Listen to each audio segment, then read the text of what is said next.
Now, somewhere what we did, we stopped acquiring new karma. Now, what happened? All the past karma, you already have it with you.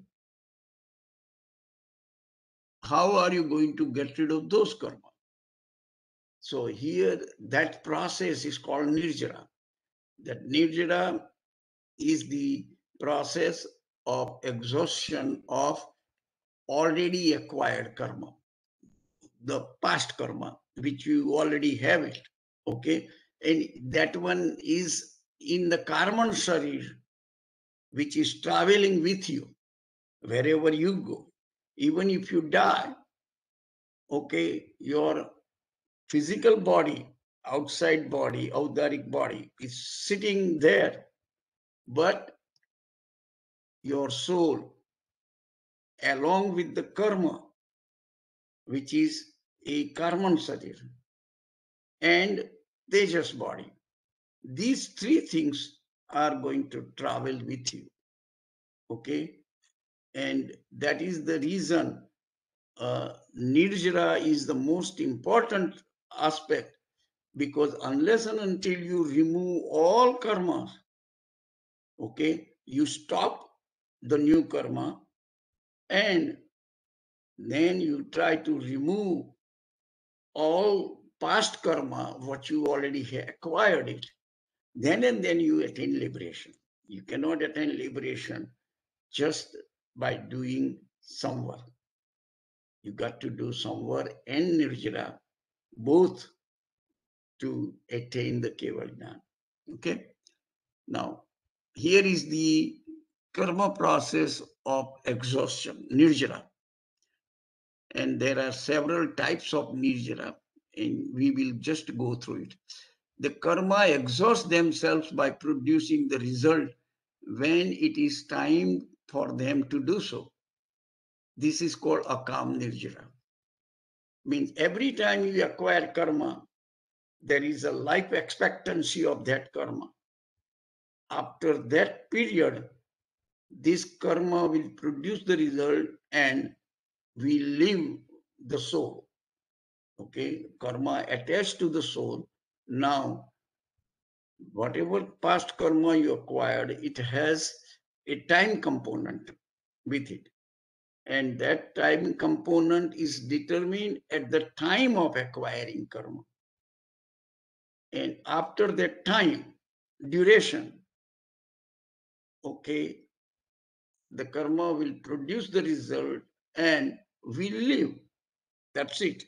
Karma, you have to remember, it's a non-living substance. Karma particle, from Jain concept point of view, is a non-living substance.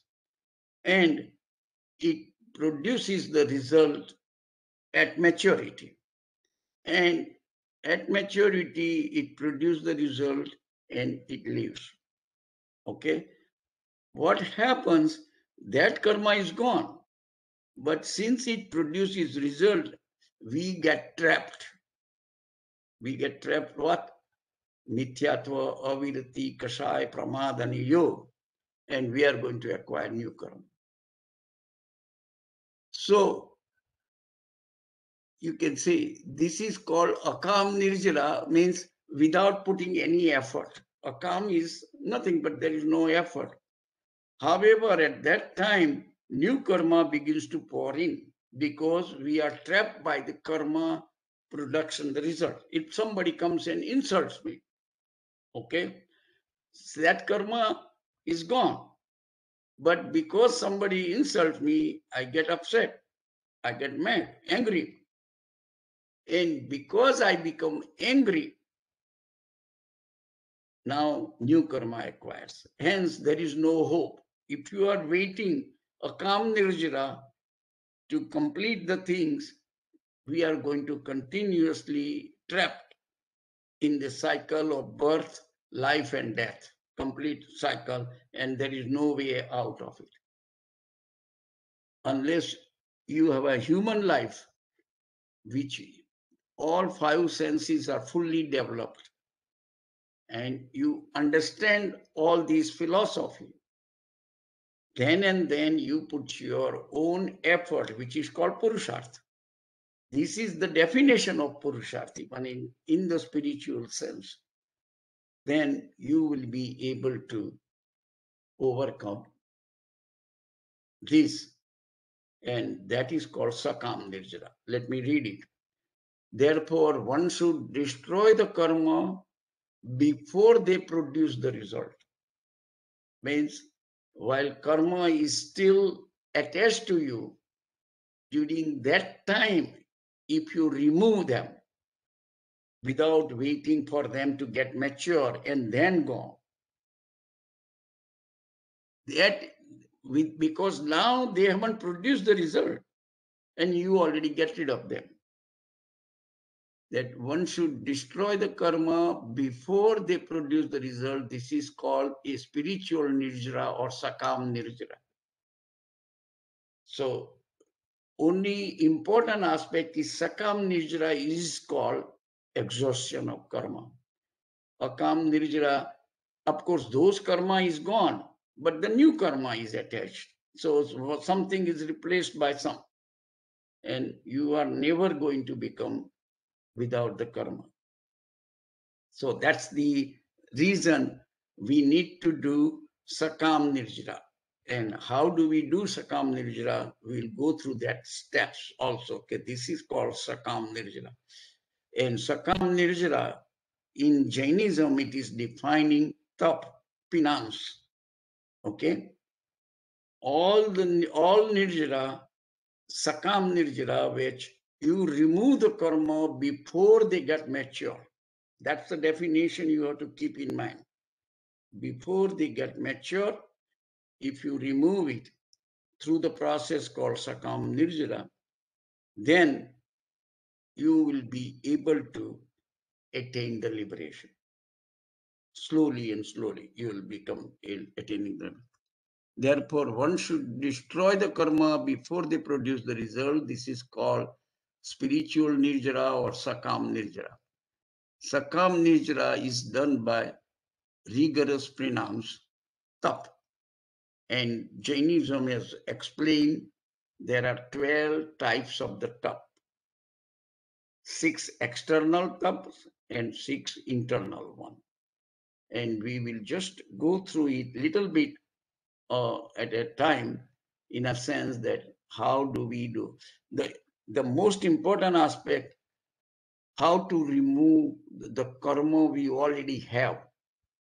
We can stop new one, but to remove ones we already have, it is going to take a lot of effort to remove our past sanskar, what we have, whatever the karmas we got.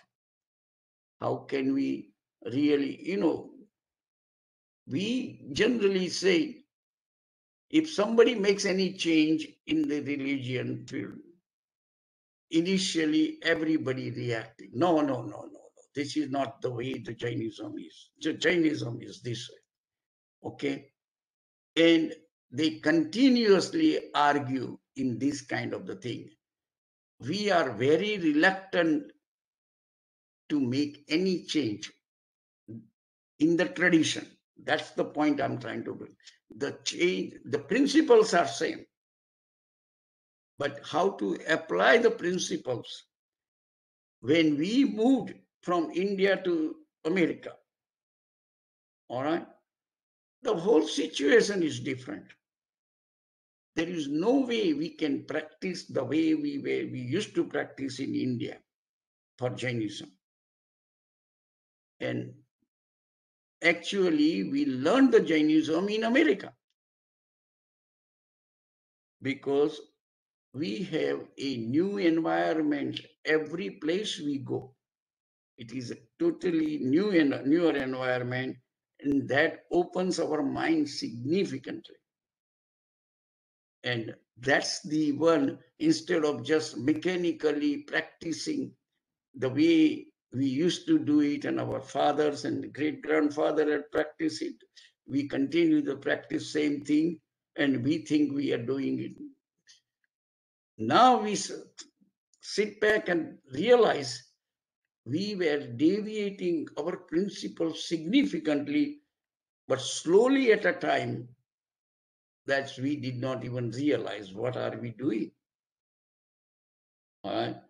And whatever the Mahavira's time the Jainism was practiced versus today what we are practicing, it is significantly different in the opposite direction even.